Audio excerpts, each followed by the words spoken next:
संयुक्त राष्ट्र विकास समाधान नेटवर्क के द्वारा हाल ही में अर्थात जून 2025 में अपनी 10वीं रिपोर्ट जारी करी गई। इस रिपोर्ट में सबसे बड़ी बात जो निकल कर आ रही है वो ये है कि पहली बार भारत का एसडीजी स्कोर और उसी के साथ साथ एसडीजी रैंकिंग की यदि बात करेंगे तो जी हां मेरे प्यारे बच्चों, वो 100 के अंदर आई है। मतलब भारत की रैंकिंग में 10 अंकों का उछाल देखने को मिला है, जो कि वर्तमान में कितनी है इसके लिए मैं आपको कंप्लीट डिटेल्स दूंगा। उसी के साथ साथ क्या होता है एसडीजी, कब कब इसके बारे में जो है पूरी डिटेल्स तैयार करी गई, किसने किसने चर्चाएं करी, इसकी जानकारी मैं आपको कुछ ही क्षणों में देने वाला हूं। पहले आप इस वीडियो को ज्ञात हो कि वर्ष 1987 में ब्रंटलैंड कमीशन के द्वारा एक रिपोर्ट जो कि अवर कॉमन फ्यूचर नामक शीर्षक से प्रकाशित करी गई, इसके अंतर्गत पहली बार सतत विकास को जो है परिभाषित करा गया। इस विकास के आधार पर हमने वर्ष 2000 में 8 मिलेनियम डेवलपमेंट गोल्स अर्थात सहस्त्राब्दी लक्ष्यों का निर्धारण करा, जो कि भुखमरी, गरीबी इत्यादि से ही संबंधित थे।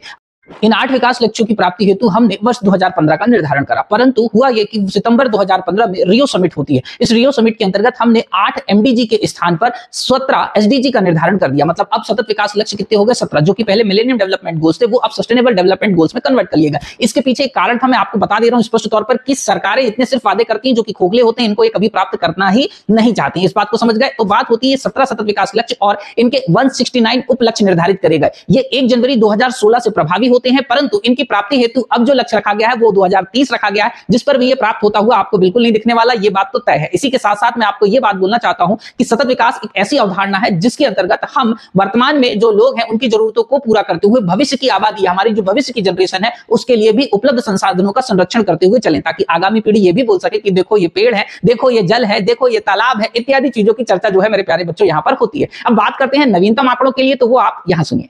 बात करें सतत विकास लक्ष्यों की प्राप्ति में पहले स्थान पर कौन है, तो आपका आंसर होना चाहिए फिनलैंड। वहीं हमारे भारत की चर्चा करें तो भारत का एसडीजी स्कोर याद रखना जो कि 67 है। वहीं पर भारत की रैंकिंग यदि आपसे पूछेगा तो आप बोलना 99, जो कि पिछले वर्षों की तुलना में आपका 10 अंकों का या 10 अंक का जो है उछाल देखने को मिलता है। यदि बात करें पाकिस्तान की तो पाकिस्तान की पोजीशन है 140 मतलब 140। वहीं पर चाइना की पोजीशन की बात करें तो वो है 49। इस बात को याद रखना। वहीं पर पूर्वी और दक्षिण एशियाई देशों की जब आप चर्चा करेंगे तो सबसे बेहतर सुधार देखने को मिला है नेपाल की रैंकिंग पर। तो यही सारी डिटेल्स, आई होप आपको पसंद आई होगी। वीडियो अच्छा लगे तो लाइक और शेयर जरूर करिएगा। जय हिंद, जय भारत।